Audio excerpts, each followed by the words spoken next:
Picture this. It's the dead of night in the kingdom of far, far away. The palace is completely silent, but somewhere inside, down one of those long, empty corridors, a man is pacing back and forth. His eyes are burning, his fists are clenched. That man is Rumpelstiltskin. He lost everything. The kingdom that was almost his, the power he almost held in his hands, and all of it because of a smelly green ogre named Shrek. But what if, on that very same night, someone knocked on Rumpelstiltskin's door? What if that someone was just as frustrated as he was? Just as full of buried rage, of hidden ambition, and a smile that never quite matches the eyes? What if Prince Charming, that perfect-haired prince who spent so long pretending to be the hero of the story, had walked up to Rumpelstiltskin and said, "I want to join you"? Today we're going to explore one of the most unsettling alternate theories in the entire Shrek universe. And I promise you, by the end of this video, you will never look at Prince Charming the same way again. But before we dive in, if you enjoy this kind of deep analysis and alternate theory content, hit that subscribe button, drop a like, and ring the notification bell so you never miss a video. It genuinely helps the channel keep going. Thank you so much. Now, let's get into the theory. To understand what could have happened if Prince Charming had allied himself with Rumpelstiltskin, we first need to understand who these two characters actually are, not what they show the camera, not what they want everyone else to believe. We need to see what's hiding just underneath the surface. Let's start with Prince Charming. Prince Charming makes his first real appearance at the very beginning of Shrek 2, narrating his own story as if he were the predestined hero of a fairy tale. The camera follows him as he arrives at the tower where Fiona was imprisoned, after what he describes as an epic journey through deserts and storms, all staged like the classic rescue scene from every fairy tale ever told. He scales the tower wall, throws open the bed curtains with that perfect smile, and finds the big bad wolf sleeping in Fiona's place. Shrek had already been there. Prince Charming showed up late. That's his introductory scene, a man who rehearsed his heroic moment his entire life, and arrived after the curtain had already fallen. Impeccable hair, a dentist's smile, and the overwhelming confidence of someone who genuinely believes the world was built specifically for him. But even in that very first moment, something feels deeply wrong. He's not a straightforward villain, he's something more interesting than that and far more dangerous. He's a man who truly believes he deserves everything. He was raised to be the hero.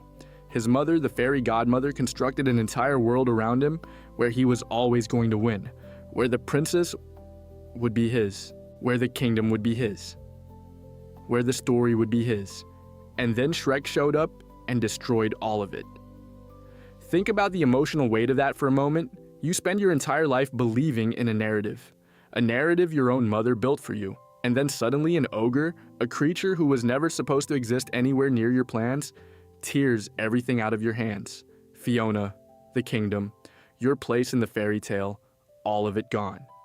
And how does Prince Charming respond to that? Not with sadness, with rage, with a level of resentment that we watch grow throughout Shrek the Third, where he literally attempts to take the kingdom of far, far away through a political coup, using fairy tale villains as his personal army.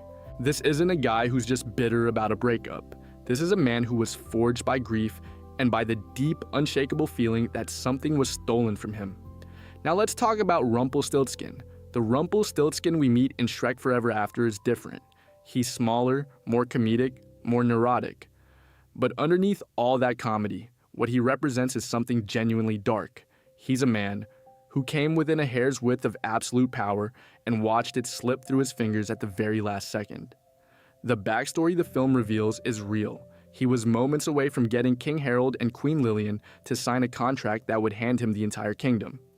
He offered to lift the curse on their daughter as the deal. But what Fiona's parents didn't know was that the contract wasn't going to lift any curse at all. What it would actually do was erase them from existence entirely, effectively killing them, and leave Rumpelstiltskin sitting on the throne. But at the exact moment Harold was about to sign, a messenger arrived with news that Fiona had already been rescued by Shrek.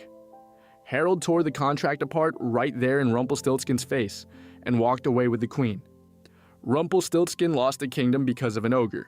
Prince Charming lost everything, including his mother, because of an ogre. Two men, two monumental failures.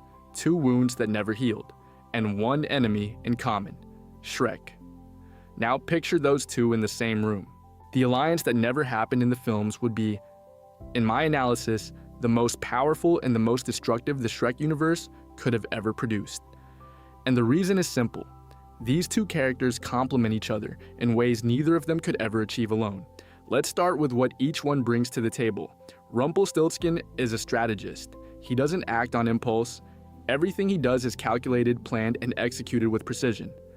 In Shrek Forever After, the trap he sets for Shrek is almost flawless. He identifies the ogre's most vulnerable point, that moment of existential crisis where Shrek feels like nobody actually needs him, and converts that vulnerability into a signed contract.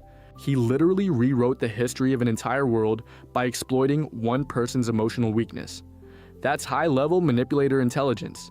Prince Charming, on the other hand, has something Rumpelstiltskin will never have: charisma, presence, the ability to lead people.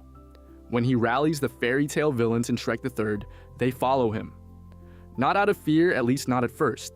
They follow because he knows how to speak, how to mobilize, how to make people believe his cause is their cause. Now put them together. Rumpelstiltskin's brain with Prince Charming's voice. The silent strategy with the showman's charisma. One who plans in the shadows while the other smiles for the crowd as the plan unfolds. They would be devastating. Let's think through how this alliance might have developed concretely within the timeline of the films. Set the scene. We're right after the events of Shrek the Third. Prince Charming has just been defeated. Artie, King Harold's nephew, and Fiona's cousin, has taken the throne of Far, Far Away. Shrek and Fiona return to the swamp with their kids. The fairy tale world goes back to normal. But what about Prince Charming? In the films, he simply disappears. We never find out what happened to him, but in this theory, Prince Charming doesn't disappear.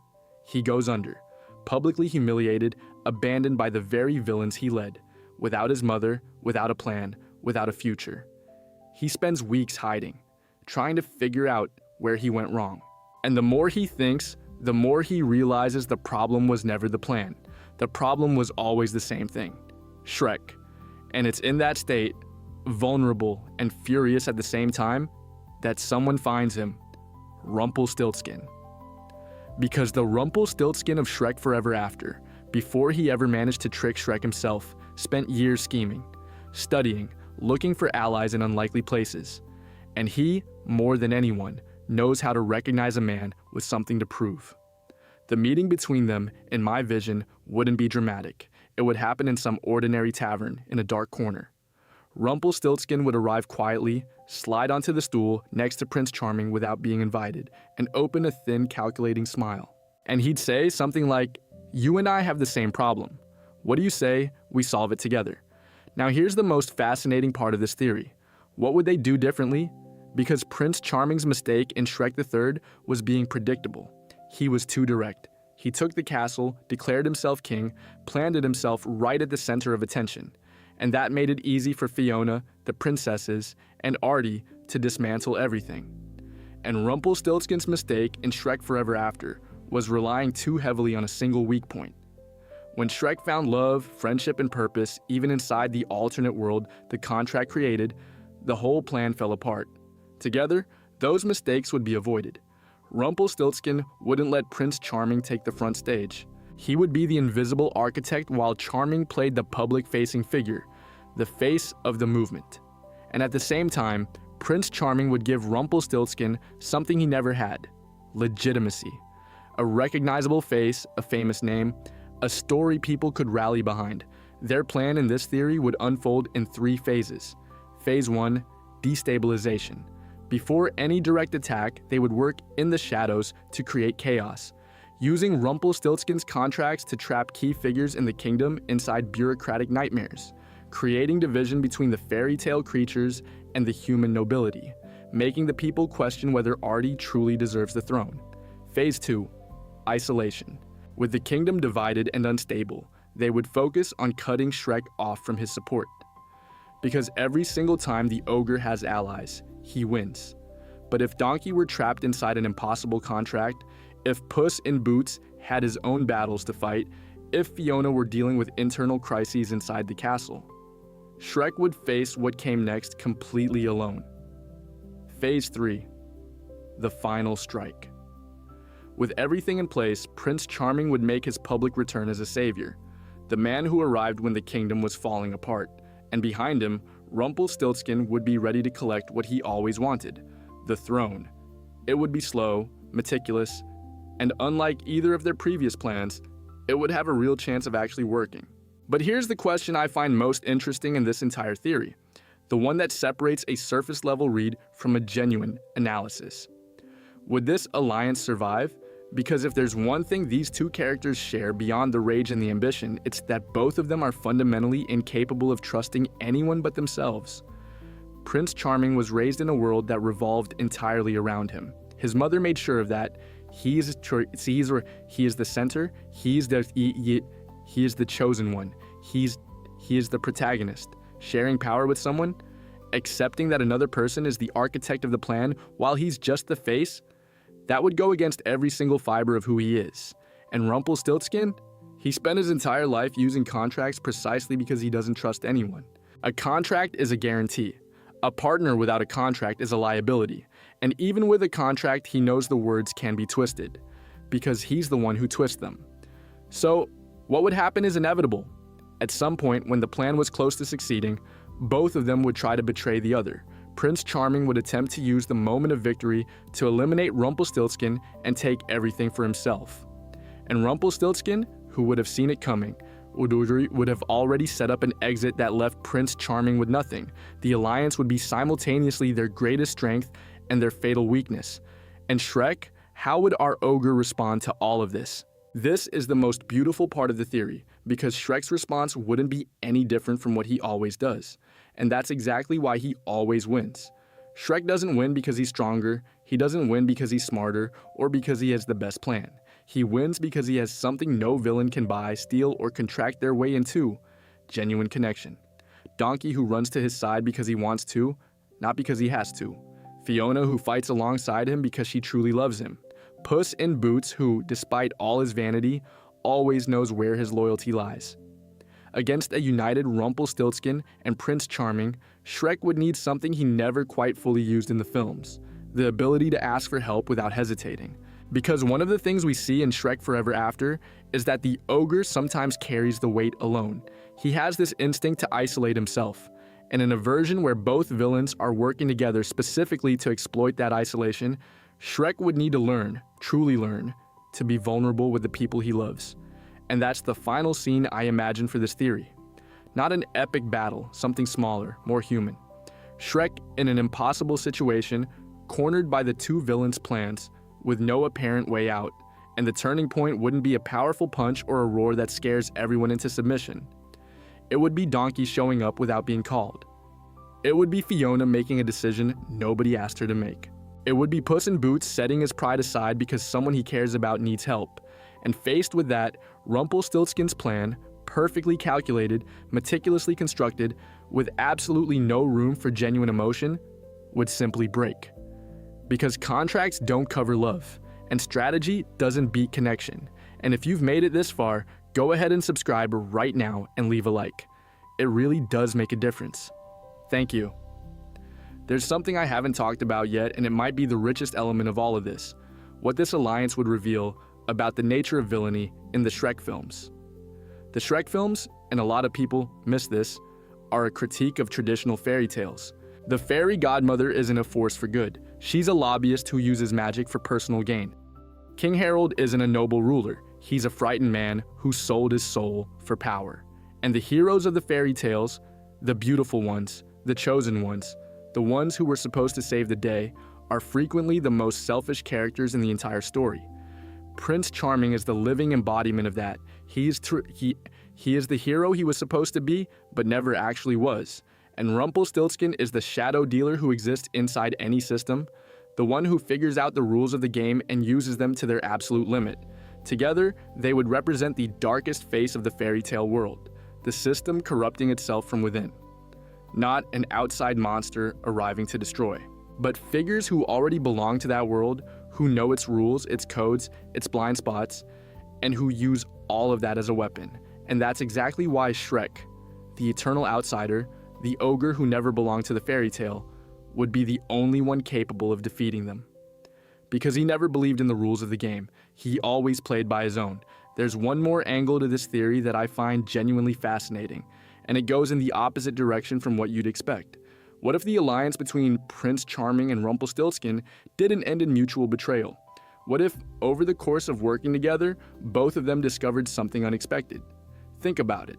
Prince Charming, for the first time in his life, would be treated as an equal by someone who isn't pretending. Rumpelstiltskin wouldn't admire him for his looks or his family name. He would see him as a tool, yes, but also as someone with genuine value, someone who has something he doesn't.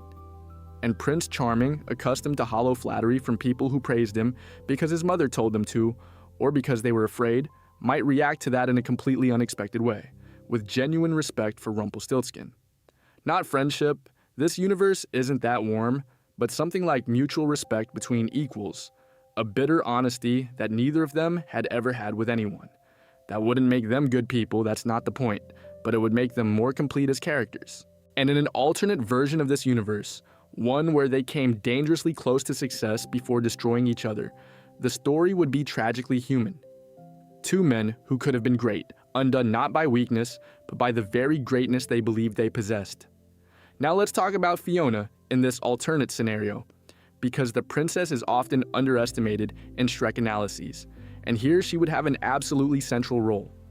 If Rumpelstiltskin and Prince Charming were working together, their primary strategic target wouldn't be Shrek directly, it would be Fiona. Why? Because Fiona is the bridge between the ogre world and the fairy tale world. She's the link that holds the balance together, and more than that, she is the source of Shrek's strength. When Fiona is okay, Shrek is stable. When Fiona is in danger, Shrek enters a state of full emotional destruction. Rumpelstiltskin already exploited this indirectly in Shrek Forever After, by creating a world where Fiona never met Shrek at all. But with Prince Charming as his partner, he would have a far more powerful tool at his disposal: narrative. Prince Charming, as the living embodiment of the fairy tale hero, could construct an alternate story where he is Fiona's true savior, where Shrek is actually the monster in the story, where the ogre kept the princess trapped in a swamp, away from civilization, away from her people, away from the destiny that was hers by right. And here's what would be most disturbing about all of it. Part of the people of Far, Far Away might actually believe it, because prejudice exists even in fairy tales. We saw that in the very first Shrek, when people run from the ogre in terror without any real reason to. A clever Prince Charming, guided by Rumpelstiltskin, could feed that existing prejudice and convert it into political fuel. Fiona, in this scenario, would need to do something she rarely has to do in the films: fight for her own narrative, prove that the story being told about her is a lie, and do it not with a sword, but with words, with presence, with the living example of the life she chose. It would be the most mature arc this character could ever have. And what about Shrek and Fiona's kids? The three little ogres? This is where the theory gets most emotional. One of the things Rumpelstiltskin would do in an alliance like this is use the children as leverage. Not necessarily by putting them in direct physical danger, that would be too obvious, it would draw too much attention. But by creating situations where Shrek and Fiona have to choose between protecting their kids and fighting the villains. Impossible dilemmas. Rumpelstiltskin's specialty. Every contract he writes has an out that seems reasonable but is actually a trap. And in a scenario involving children, Shrek, who already has a tendency to sacrifice himself, would be in a position of even greater vulnerability. But the kids, paradoxically, would also be Shrek's greatest weapon, because the little ogres are living proof that Shrek's love is real. They are proof that an ogre can build a family, can be a father, can be part of a community.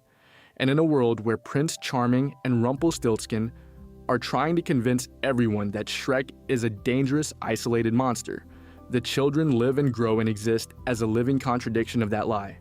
Alright, I know we've gone deep here, and I want to close this theory with a thought that's been sitting with me since I started developing this idea. When we imagine the alliance between Prince Charming and Rumpelstiltskin, we're actually imagining what happens when two different kinds of ambition meet. And that's not just a Shrek theory. That's an observation about something much bigger. Prince Charming represents identity-based ambition. He wants power because he believes he is who should have it. He was programmed for that belief. There is no plan B inside his head, no flexibility. It's all or nothing, and his pride won't let him see when nothing has already arrived. Rumpelstiltskin represents resentment-based ambition. He wants power not because he thinks he deserves it, but because he was wronged. The world owed him something and didn't pay, so he will collect by any means necessary. And that particular kind of ambition is the most dangerous of all, because it has no moral limit. Resentment justifies anything. Together, these two kinds of ambition would create something we see in real life with uncomfortable frequency. The alignment between someone who believes they have the right to power and someone willing to do whatever it takes to get it. And the only defense against that, in fairy tales and outside of them, is exactly what Shrek represents: authenticity, connection, the refusal to play a game whose rules were designed to exclude you. Shrek never tried to be the hero. He tried to be himself. And paradoxically, that's exactly what made him the greatest hero of all. But what do you think? What do you believe would have happened if this alliance had actually existed? Do you think Shrek could have defeated both of them, or would the ogre have finally met a challenge too big to overcome? Leave a comment below. I read every single one, and I genuinely love hearing what you think about these theories. And if you made it all the way to the end of this video, subscribe and leave a like right now. It takes 2 seconds and it means a lot. There's a lot more theory coming, more alternate histories, more what-ifs that are gonna make your head spin just like this one did. Until next time. And remember, the best story isn't always the most beautiful one, it's the most honest one.